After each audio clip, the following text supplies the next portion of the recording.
बच्चों, कैसे हैं आप लोग। आशा करती हूँ कि आप सभी अच्छे हो। बच्चों, शुरू करते हैं आज का अध्याय सर्वनाम। यहाँ पर एक चित्र दिया है। इस चित्र को बच्चों ध्यान से देखिए। चंपक भालू बहुत दिनों बाद चंपक के जंगल में आया था। चंपक चंपक की नानी के यहाँ गया हुआ था।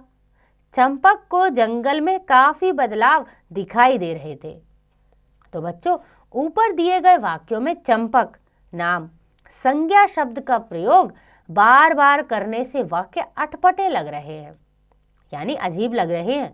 अब इन्हीं वाक्यों को एक बार फिर पढ़िए। चंपक भालू बहुत दिनों बाद अपने जंगल में आया था। वह अपनी नानी के यहाँ गया था। उसे जंगल में काफी बदलाव दिखाई दे रहे थे। आपने देखा कि इन वाक्यों में चंपक शब्द का एक बार प्रयोग करने के बाद अन्य वाक्यों में उसके स्थान पर रंगीन शब्दों का प्रयोग किया गया है। इनका प्रयोग करने से अब वाक्य रोचक और पढ़ने में सरल तथा सहज लग रहे हैं। ऐसे शब्द सर्वनाम कहलाते हैं। अतः संज्ञा शब्दों के स्थान पर प्रयोग किए जाने वाले शब्द सर्वनाम कहलाते हैं। आइए जानते हैं सर्वनाम के भेद। तो बच्चों, प्रमुख रूप से सर्वनाम के 6 भेद हैं। पहला पुरुषवाचक सर्वनाम, दूसरा निश्चयवाचक सर्वनाम, तीसरा अनिश्चयवाचक सर्वनाम, चौथा संबंधवाचक सर्वनाम, पांचवा प्रश्नवाचक सर्वनाम और आखिरी छठा निजवाचक सर्वनाम। तो आइए बच्चों, एक एक करके सभी सर्वनाम के बारे में जानें। पहला पुरुषवाचक सर्वनाम। जो सर्वनाम शब्द बोलने वाले, सुनने वाले या किसी अन्य व्यक्ति के लिए प्रयोग होते हैं, उन्हें पुरुषवाचक सर्वनाम कहते हैं। जैसे मैं अभी घर नहीं हूँ, यह अपने लिए। तुम घर चले जाओ, सुनने वाले के लिए। वह आज खेत पर नहीं जाएगा, अन्य व्यक्ति के लिए। तो बच्चों, यह पुरुषवाचक सर्वनाम। अगला है निश्चयवाचक सर्वनाम। जो सर्वनाम शब्द किसी निश्चित वस्तु, व्यक्ति या प्राणी का बोध कराते हैं, उन्हें निश्चयवाचक सर्वनाम कहते हैं। जैसे यह, ये, वह, वे आदि।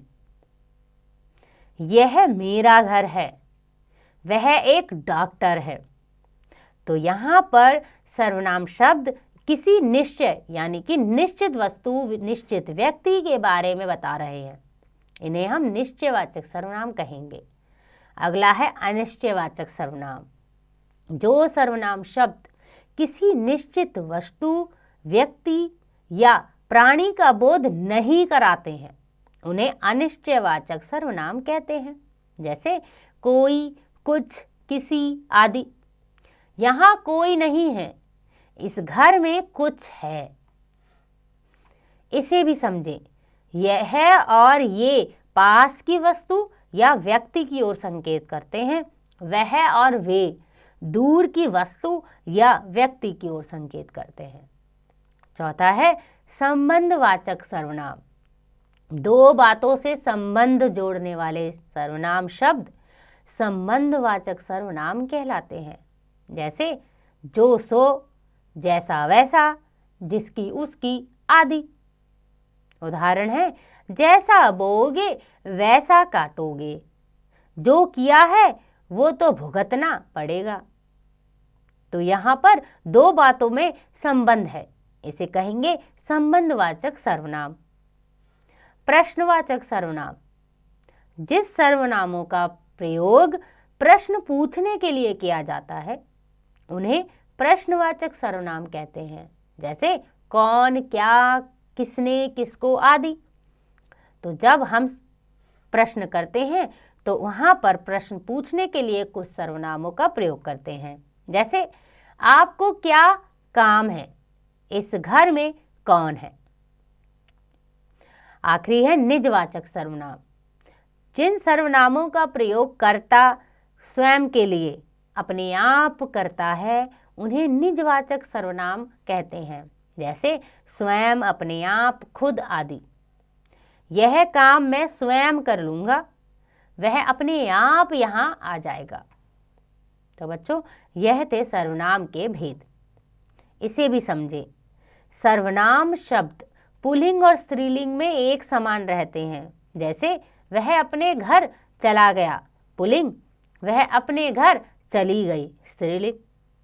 संज्ञा की भांति सर्वनाम के भी एक वचन और बहुवचन रूप होते हैं, जैसे एक वचन मैं, बहुवचन हम, तू, तुम, आप, यह, ये, उसे, उन्हें, इसे, इन्हें, वह, वे। तो बच्चों, यह था सर्वनाम और उनके भेद। आइए जाने आगे। दोहराते हैं। संज्ञा शब्दों के स्थान पर प्रयोग किए जाने वाले शब्द सर्वनाम कहलाते हैं। सर्वनाम के 6 भेद होते हैं: पुरुषवाचक सर्वनाम, निश्चयवाचक सर्वनाम, अनिश्चयवाचक सर्वनाम, संबंधवाचक सर्वनाम, प्रश्नवाचक सर्वनाम और निजवाचक सर्वनाम। संज्ञा की तरह सर्वनाम के भी एक वचन और बहुवचन रूप हो। आशा करती हूँ कि आपको यह अध्याय समझ आ गया होगा। इसका अभ्यास आप स्वयं कीजिएगा।